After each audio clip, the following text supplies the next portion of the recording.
সাধারণ রাজনৈতিক যাত্রা থেকে কিছুটা ভিন্ন পথে উঠে এসেছিলেন ছাত্র ও যুব আন্দোলনের নেতৃত্ব থেকে আসা অন্তর্বর্তী সরকারের উপদেষ্টা আসিফ মাহমুদ সজীব ভুঁইয়া। বিশেষ করে ছাত্র অধিকার ও কোটা সংস্কার আন্দোলন পরবর্তী সময় থেকেই তার কর্মকৌশলে স্পষ্ট হয়েছিল নতুন প্রজন্মের ভিন্নধর্মী রাজনৈতিক দৃষ্টিভঙ্গি। সম্প্রতি জানা গেছে উপদেষ্টা আসিফ মাহমুদ ঢাকা 10 আসনে ভোটার হওয়ার আবেদন করেছেন। আর এই ঘটনায় নতুন করে জল্পনা বাড়িয়েছে, তবে কি তিনি উপদেষ্টা পদ ছাড়তে যাচ্ছেন?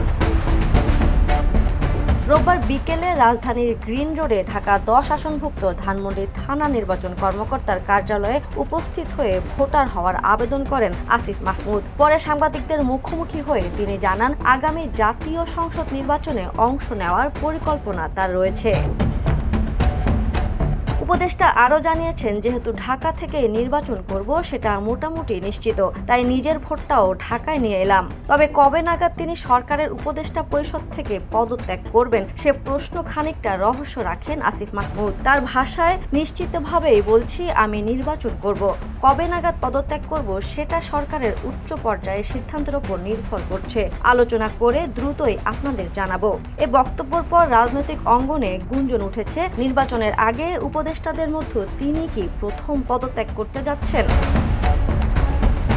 এদিকে বিএনপি এখনও ঢাকা 10 আসনে প্রার্থী ঘোষণা করেনি। বিষয়টি নিয়ে সাংবাদিকদের এক প্রশ্নে আসিফ মাহমুদ বলেন, তার সঙ্গে কোনো দলের আলোচনা হয়নি এবং আপাতত তিনি স্বতন্ত্র প্রার্থী হিসেবে নির্বাচন করার পরিকল্পনা করছেন। সরকার থেকে বিদায় নিলেও ধানমন্ডিতেই স্থায়ী হওয়ার ইচ্ছা প্রকাশ করেছেন তিনি।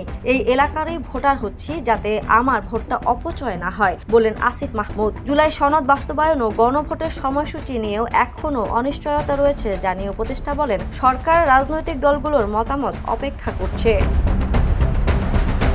তবে রাজনৈতিক মহলে এখন একটাই প্রশ্ন ঘুরপাক খাচ্ছে, কবে পদত্যাগ করছেন আসিফ মাহমুদ, নাকি নির্বাচনের মাঠে নামার আগে আরও একবার চমক রাখছেন তিনি?